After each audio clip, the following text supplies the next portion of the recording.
আল্লাহ তাআলা বলেন, দুনিয়ার মানুষের উপরে আমি আল্লাহ তাআলা হজকে ফরজ করেছি কাদের উপরে? মানিস্তাতাআ ইলাইহি সাবিলা, যাদেরকে ধন সম্পদ দিয়েছি, অর্থ সম্পদ দিয়েছি, তাদের উপরে আমি আল্লাহ তাআলা হজকে ফরজ করেছি।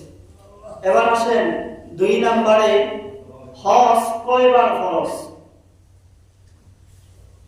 হযরত আবু হুরায়রা রাদিয়াল্লাহু তাআলা আনহু থেকে হাদিস বর্ণনা, নবী আলাইহিস সালাতু ওয়াস সালাম একবার ভাষণের মধ্যে বলতেছে, হে মানব মণ্ডলী, আল্লাহ তাআলা তোমাদের উপর হজকে ফরজ করেছে। হজকে ফরজ, ইন্নাকা আনতাল আলিমুল হাকীম, রব্বি জিদনি ইলমা, রব্বি জিদনি ইলমা, রব্বি জিদনি ইলমা, রব্বি ইশরাহ লি সাদরি ওয়া ইয়াসসির লি আমরি ওয়াহলুল উকদাতাম মিন লিসানি ইয়াফকাহু কওলি। মুহাম্মাদ ইয়া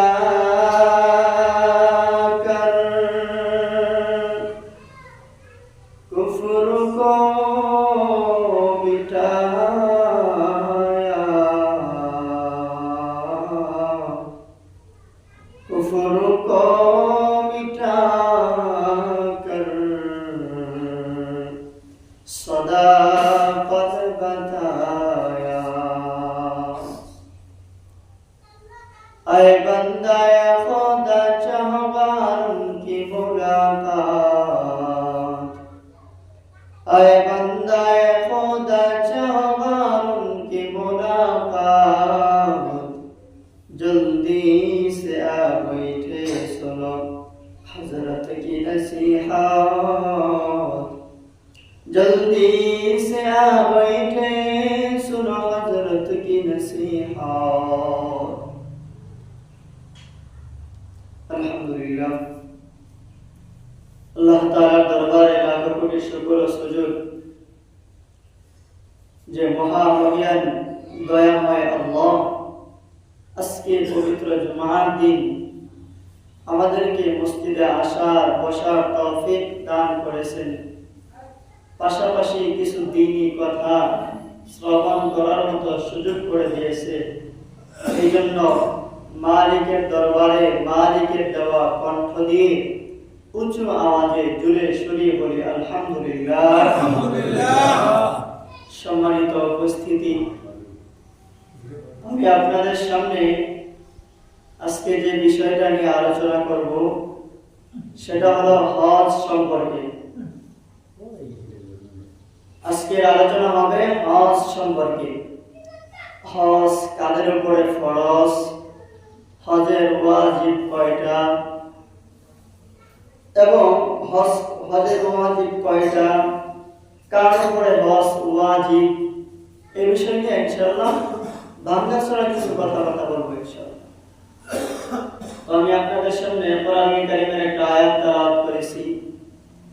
আল্লাহ তাআলা বলেন, ইন্না আউওয়ালা বাইতি উদিআ লিন-নাস, আল্লাহ তাআলা বলেন নিশ্চয়ই আমি আল্লাহ উদিআ লিন-নাস, মানুষের ইবাদতের জন্য, লাল্লাযী বিবাক্কাহ, মানুষের ইবাদতের জন্য আমি প্রথম একটা ঘর বানিয়েছি, যেই ঘরটা মক্কায় অবস্থিত। মক্কার প্রথম নাম ছিল বাক্কা। ইন্না আউওয়ালা বাইতি উদিআ লিন-নাস লাল্লাযী বিবাক্কা, সেই ঘরটা কেমন? বলে মুবারাকান, সেটা বরকতময়, হুদাল লিল আলামিন, এবং সমগ্র জগতের মানুষের জন্য হেদায়েতের পথ। পরবর্তী আয়াতে আল্লাহ তাআলা বলেন, ফীহি আয়াতুম বায়িনাতুম মাকামু ইব্রাহিম, সেখানে রয়েছে মাকামে ইব্রাহিম এবং আরো আল্লাহ তাআলার অনেক নিদর্শন রয়েছে। ফীহি আয়াতুম বায়িনাতুম মাকামু ইব্রাহিম, সেখানে রয়েছে অনেক নিদর্শন মাকামে ইব্রাহিম আছে, যেটা বাইতুল্লাহর পাশেই অবস্থিত। ছোট্ট একটা ঘরে একটা পাথর আছে, সেটাকে মাকামে ইব্রাহিম বলা হয়। পরবর্তী আয়াতের অংশে আল্লাহ তাআলা বলেন, ওমান দাখালাহু কানা আমিনা, যে ব্যক্তি এখানে প্রবেশ করলো, ওমান দাখালাহু, যে এখানে প্রবেশ করলো, কানা আমিনা, সে নিরাপদ হয়ে গেল। সুবহানাল্লাহ, সে নিরাপদ হয়ে গেল। পরবর্তী আয়াতের অংশে আল্লাহ তাআলা বলেন, ওয়ালিল্লাহি আলান নাসি হিজ্জুল বাইতি মান ইসতাতাআ ইলাইহি সাবিলা। আল্লাহ তাআলা বলেন, ওয়ালিল্লাহি আলান নাস, আল্লাহ তাআলা মানুষের উপরে ফরজ করে দিয়েছে হিজ্জুল বাইতি, বাইতুল্লাহ হজকে মানুষের উপর আল্লাহ তাআলা ফরজ করে দিয়েছে। কাদের উপরে? মান ইসতাতাআ, যাদেরকে আল্লাহ তাআলা তাকত দিয়েছে, শক্তি দিয়েছে, সামর্থ্য দিয়েছে। ইলাইহি সাবিলা, বাইতুল্লাহর পথে যাওয়ার জন্য আল্লাহ তাআলা যাদেরকে সামর্থ্য দিয়েছে, তাদের জন্য আল্লাহ তাআলা হজ ফরজ করেছে। ইব্রাহিম রাহমাতুল্লাহি আলাইহি বলেন, তিনি তার পিতার কাছে কোরআনুল কারীম শিখতেন। ইব্রাহিম রাহমাতুল্লাহি আলাইহি, তার পিতা তাকে কোরআন শিক্ষা দিতেন। রাস্তায় বসে বসে শিক্ষা, রাস্তায় বসে বসে তার বাবা তাকে কোরআনুল কারীম শিক্ষা দিতেন। এক পর্যায়ে তিনি সিজদার আয়াত তেলাওয়াত করলেন। সিজদার আয়াত তেলাওয়াত করার পরে তার বাবা রাস্তার মধ্যে সিজদা দিলেন। তখন ছেলে ইব্রাহিম রাহমাতুল্লাহি আলাইহি বলেন, বাবা, আপনি রাস্তার মধ্যে সিজদা দিলেন? তখন তার বাবা বলে, আমি হযরতে আবু হুরায়রা রাদিয়াল্লাহু তাআলা আনহু থেকে হাদিস শুনেছি। আবু হুরায়রা রাদিয়াল্লাহু তাআলা আনহু বলেন, তিনি বলেন, আমি রাসূল সাল্লাল্লাহু আলাইহি ওয়াসাল্লামকে প্রশ্ন করলাম, ও আল্লাহর পয়গম্বর, পৃথিবীর মধ্যে সর্বপ্রথম ঘর কোনটা? আল্লাহ তাআলার পয়গম্বর জবাব দিলেন, আল মসজিদ বাইতুল্লাহ, প্রথম ঘর হলো বাইতুল্লাহ। এরপরে আবু হুরায়রা রাদিয়াল্লাহু তাআলা আনহু আবার জিজ্ঞাসা করলেন, ও আল্লাহর পয়গম্বর, এরপর কোন ঘরটা নির্মাণ করা হয়েছে? তখন আল্লাহর নবীজি বললেন, বাইতুল মুকাদ্দাস। এবার হযরত আবু হুরায়রা আবার জিজ্ঞাসা করলেন, হুজুর, এই দুইটা গড়ের মধ্যে নির্মাণ যে আল্লাহ তাআলা করছেন, এই দুইটা গড়ের মধ্যে ব্যবধান কতদিন? নবীজি বলেন, দুইটা গড়ের মধ্যে ব্যবধান হলো 40 বছর। এরপর নবীজি বলতেছে, হে আবু যর, এই দুইটা গড়ই শুধু আল্লাহ তাআলার ইবাদতের জন্য নির্দিষ্ট না। তুমি শুনে রাখো, সারা জমিন, সারা দুনিয়ার সমস্ত জমিন যেখানে পবিত্র আছে, অপবিত্র না, সমস্ত জমিনের ভিতরে তুমি আল্লাহ তাআলার সিজদা দিতে পারবা, আল্লাহ তাআলার ইবাদত করতে পারবা, সিজদা দিতে পারবা, যদি পবিত্র থাকে। এটা হযরত আবু যর রাদিয়াল্লাহু তাআলা আনহু নবীজি জানিয়ে দিলেন। তাহলে মোটামুটি আমরা ঘর সম্পর্কে জানলাম এবং ইবাদত সম্পর্কে শুধু যে মক্কা এবং মুকাদ্দাসে সিজদা দেব এমনটা না। আল্লাহ তাআলা সারা দুনিয়ার সমস্ত জমিনকে আমাদের জন্য সিজদার জায়গা বানিয়ে দিয়েছে। সুবহানাল্লাহ, শুধু অপবিত্র না হলেই হয়। আমরা হাদিস জানি, ইসলামের 5টা ভিত্তি, বুনিয়াল ইসলাম খামসুন, শাহাদাতু আল্লা ইলাহা ইল্লাল্লাহ ওয়া আশহাদু আন্না মুহাম্মাদার রাসূলুল্লাহ ওয়া ইকামাস সালাহ ওয়া ইতাইজ যাকাহ ওয়াল হজ্জ ওয়াস সাওম রমাদান। ইসলামের ভিত্তি 5টা জিনিসের উপর। 1 নাম্বার, রাসূল সাল্লাল্লাহু আলাইহি ওয়াসাল্লামকে বিশ্বাস করা, আল্লাহ তাআলার উপরে ঈমান আনা। 2 নাম্বার, ওয়া ইকামাস সালাহ, নামাজকে কায়েম করা। নামাজ কিন্তু আদায় করার কথা বলা হয় নাই, নামাজ কায়েম করা, প্রতিষ্ঠিত করা। আপনি একা একা নামাজ পড়বেন, এটাকে নামাজ আদায় করা, এটাকে কায়েম করা বলে না। যদি কায়েম হতে হয় তাহলে সবাইকে নিয়ে কায়েম করতে হবে, প্রতিষ্ঠিত করতে হবে, তাই না? এরপরে যাকাত, 3 নাম্বার রুকন হলো ইসলামে যাকাত দেওয়া, 4 নম্বরে হজ, 5 নম্বরে রমাদান। তাহলে মোটামুটি ইসলামের মূল ভিত্তির ভিতরেও হজ আছে, কি বলেন, আছে না? এবার আমরা হজ সম্পর্কে 5টি কথা জানবো, 9টি কথা জানবো, 5টি পরে আর কি, আগে 9টা কথা বলে নিই। তাহলে আমরা জানলাম 1 নম্বরে আল্লাহ তাআলা আমাদের উপরে হজ ফরজ করেছে। সেটা কোথা থেকে জানলাম? ওয়ালিল্লাহি আলান নাসি হাজ্জুল বাইতি মান ইসতাতা ইলাইহি সাবিলা। আল্লাহ তাআলা বলেন, দুনিয়ার মানুষের উপরে আমি আল্লাহ তাআলা হজকে ফরজ করেছি। কাদের উপরে? মান ইসতাতা ইলাইহি সাবিলা, যাদেরকে ধন সম্পদ দিয়েছি, অর্থ সম্পদ দিয়েছি, তাদের উপরে আমি আল্লাহ তাআলা হজকে ফরজ করেছি। এবার আসেন 2 নম্বরে, হজ কয়বার ফরজ? হযরত আবু হুরায়রা রাদিয়াল্লাহু তাআলা আনহু থেকে হাদিস বর্ণনা, নবী আলাইহিস সালাতু ওয়াস সালাম একবার ভাষণের মধ্যে বলতেছে, হে মানব মণ্ডলী, আল্লাহ তাআলা তোমাদের উপর হজকে ফরজ করেছে। হজকে ফরজ করেছে তোমাদের উপরে আল্লাহ তাআলা। মানুষদের মধ্য থেকে একজন সাহাবী বলল, ইয়া রাসূলুল্লাহ, হজ আমাদের জন্য 1 বছরই ফরজ না প্রতি বছরই ফরজ? নবী আলাইহিস সালাতু ওয়াস সালাম চুপ রইলেন, কোনো জবাব দিলেন না। সেই ব্যক্তি আবার জিজ্ঞাসা করলেন, ইয়া রাসূলুল্লাহ, হজ কি আমাদের উপর প্রত্যেক বছরই ফরজ? নবী আবার চুপ রইলেন। তৃতীয়বার আবার জিজ্ঞাসা করলেন, ইয়া রাসূলুল্লাহ, হজ কি আমাদের উপর প্রত্যেক বছর ফরজ? নবীজি আবার জবাব দিল, আমি যদি বলি হ্যাঁ, তাহলে অবশ্যই তোমাদের জন্য ফরজ হয়ে যাবে প্রত্যেক বছর হজ করা, কিন্তু প্রত্যেক বছর হজ করা তোমাদের জন্য বড় কষ্টকর হয়ে যাবে। এজন্য আমি যখন যে কথা যতটুকু বলি ততটুকুর ভিতরেই আমল করবা, শব্দ অনুযায়ী, প্রশ্ন করবা না। কেননা পূর্ববর্তী উম্মতরা নবীদেরকে প্রশ্ন করে অনেক বিপদের মধ্যে পড়ছে। এই জন্য তোমরা আমাকে বেশি প্রশ্ন করবা না, যতটুকু বলি এতটুকুই শোনো, যদি সামর্থ্য থাকে তাহলে করবা। অন্য হাদিসে নবীজি বলেন, একবার হজ করা ফরজ। তাহলে 1 নাম্বার কথা জানলাম, হজ আমাদের উপরে ফরজ। 2 নাম্বার, আমাদের উপরে হজ একবার ফরজ। কয়বার ফরজ? একবার আমাদের উপরে ফরজ। এবার 3 নাম্বার, আমাদের উপরে একবারকে হজ ফরজ করা হয়েছে। 3 নাম্বার হলো, হজ ফরজ হয়ে গেলে কতটুকু সময় নিতে পারি আমরা? হজ ফরজ হওয়ার জন্য মোটামুটি যে সামর্থ্য মানুষের থাকে, সেই সামর্থ্যটা হয়ে যাওয়ার পরে আমরা কতদিন দেরি করতে পারি? 1 বছর, 2 বছর, 4 বছর না 5 বছর?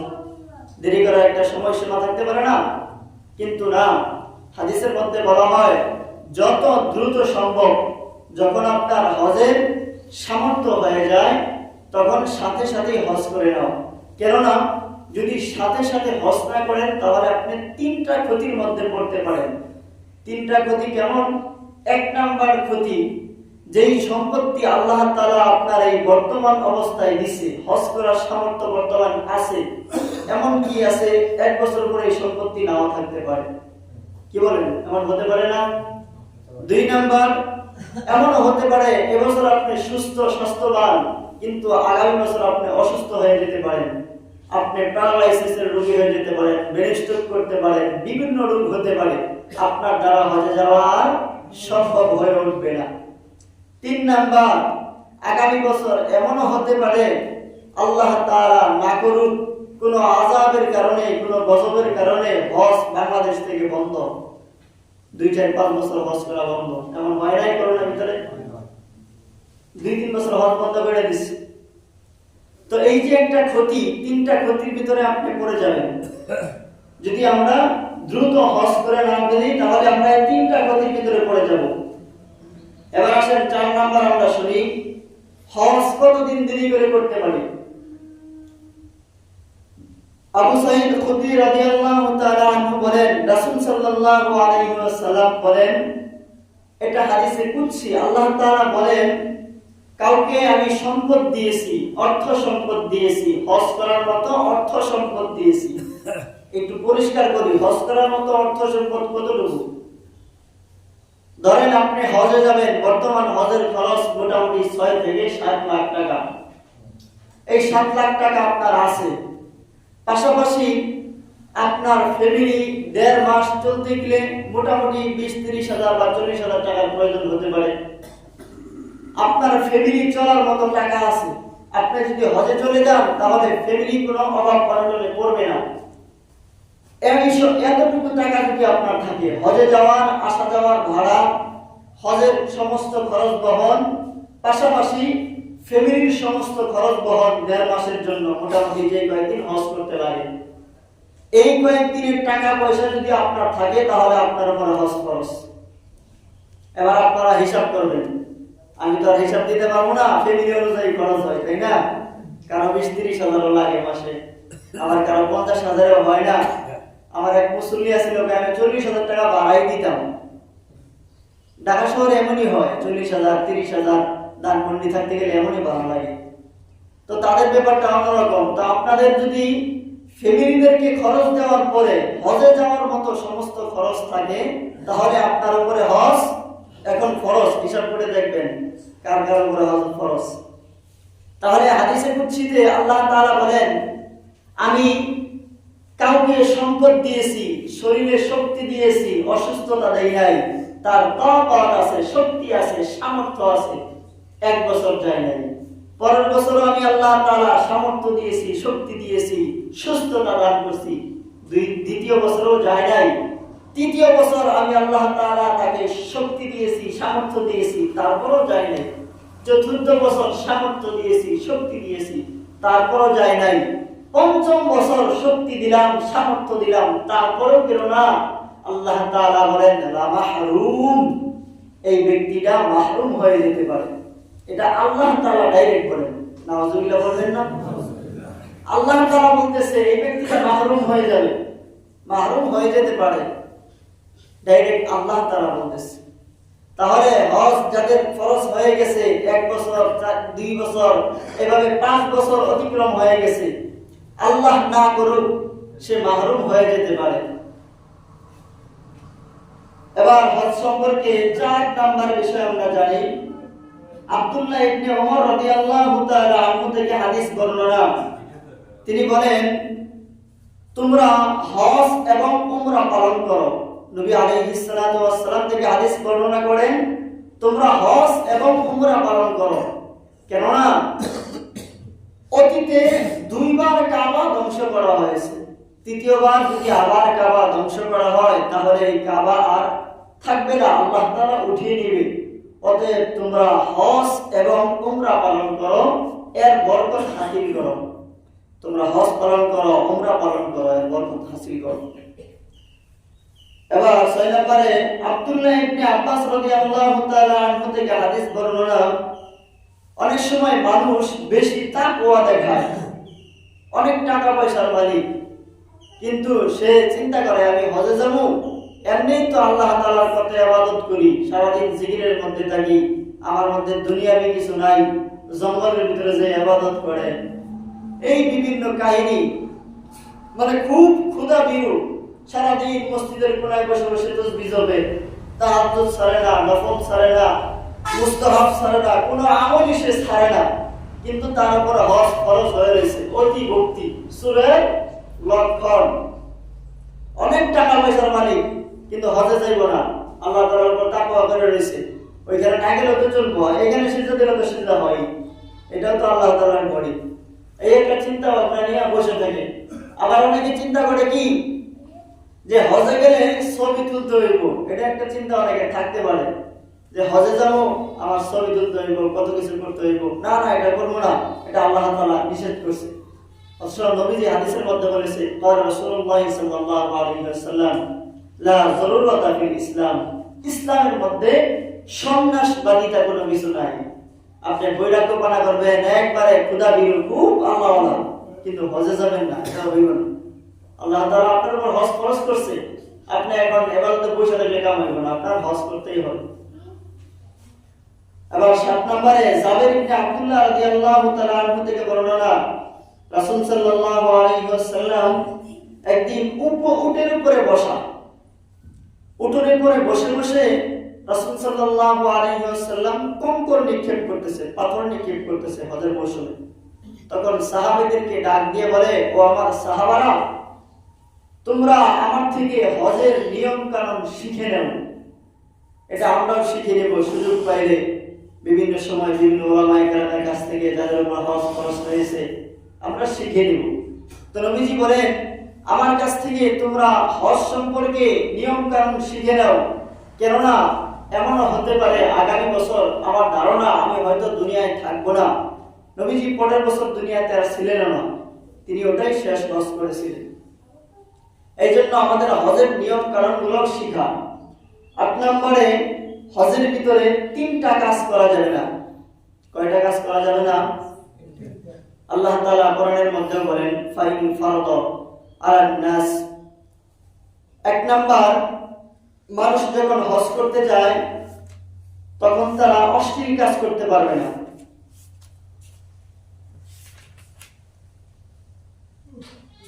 1 নম্বরে অশ্লীল কাজ করতে পারবে না। 2 নম্বরে মানুষ কোনো গুনাহের কাজ করতে পারবে না। ফাইন ফারাদা ফামান কানা মিনকুম মারিদান আও বিহি আযাম মিন রাসি ফাফিদিয়াতুন মিন সিয়ামিন আও সাদাকাতিন আও নুসুক ফামান ফারাদা ফীহিন্নাল হাজ্জা ফালা রাফাতা ওয়ালা ফুসুকা ওয়ালা জিদালা ফিল হজ্জ। আল্লাহ তাআলা বলেন, হজের ভিতরে থেকে তোমরা অশ্লীল কাজ করতে পারবে না, গুনাহের কাজ করতে পারবে না, এবং ওয়ালা জিদালা ফিল হজ্জ, এবং হজের ভিতরে ঝগড়া করতে পারবে না। অনেক সময় শোনা যায় যে বাঙালিরা একটু বেশি ঝগড়া করে হজের ভিতরে, যে বেশি চেতা দেয় ব্যাপার। এই জন্য হজের ভিতরে 3টা কাজ নিষেধ।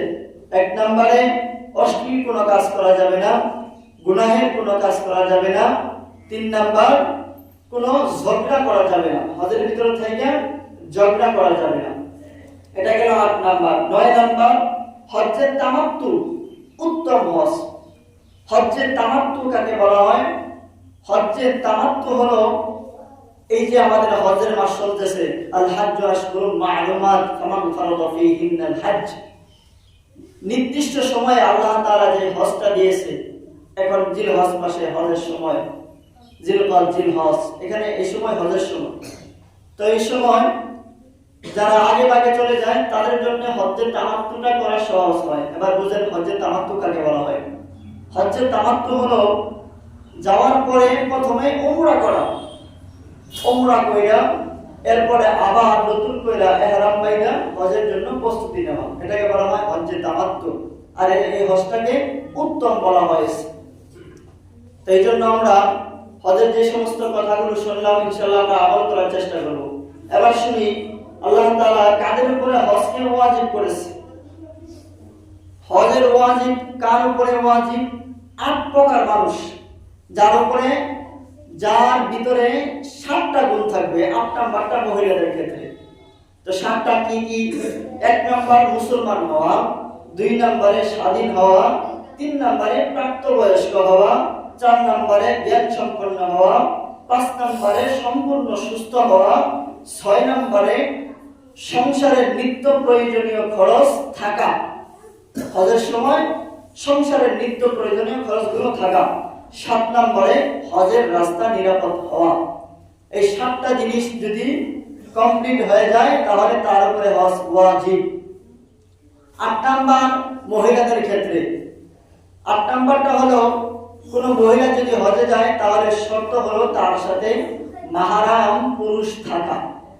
অর্থাৎ আল্লাহ তাআলা যে 14 জন পুরুষের সাথে একটা মহিলার দেখা দেওয়া এবং 14 জন মহিলার সাথে একটা পুরুষের দেখা দেওয়া, যে বিধানটা আল্লাহ তাআলা দিয়েছে পর্দার ব্যাপারে, 14 জন পুরুষ মহিলার সাথে যে দেখা করতে পারবে, 14 জন পুরুষের সাথে যে মহিলা দেখা করতে পারবে, ওই 14 জন পুরুষ ব্যতীত কারোর সাথে হজে না যাওয়া। স্বামী, বাবা, ভাই, ছেলে, নাতি, এভাবে যে 14 জন পুরুষ আছে, নানা, দাদা, তো এই 14 জন পুরুষ ব্যতীত মহিলাদের হজে যাওয়া নিষেধ। সাতটা হলো আমাদের জন্য। 1 নম্বরে মুসলমান হওয়া, স্বাধীন হওয়া, প্রাপ্তবয়স্ক হওয়া, জ্ঞানবান হওয়া, সম্পূর্ণ সুস্থ হওয়া, নিত্য প্রয়োজনীয় খরচ সংসারের জন্য থাকা, হজের রাস্তা নিরাপদ হওয়া, এগুলো হলো আমাদের জন্য। আর 7 নাম্বারটা, এই 7টা মহিলাদের জন্য, 8 নাম্বারটা মহিলাদের জন্য একটু বেশি আর কি। আমরা তো একলা একলা যাইতে পারবো, কিন্তু হাদিসের মধ্যে এটাও বলা হয়েছে নারীদেরকে কখনো তোমরা একা সফর করতে দিও না। আপনি শ্বশুর বাড়ি পাঠিয়ে দিলেন স্ত্রীকে একলা, এটা কখনো করবেন না। মেয়েকে একলা কলেজে পাঠিয়ে দিলেন, এটা কখনো করবেন না। স্কুলে পাঠিয়ে দিলেন, কখনো করবেন না। হাদিসের মধ্যে নিষেধ আছে। এতে মেয়ের নিরাপত্তাহীনতার কারণে যে কোনো সময় দুর্ঘটনা ঘটতে পারে। মহিলাদের নিরাপত্তাহীনতার কারণে দুর্ঘটনা ঘটতে পারে। এই জন্য সব সময় সাথে কারো না কারো থাকা, এটা হাদিসের মধ্যে বলা আছে। তো আমরা চেষ্টা করব এই কাজগুলো করা। এবার হজের ওয়াজিব হলো 5টা। হজের ওয়াজিব কয়টা? 5টা।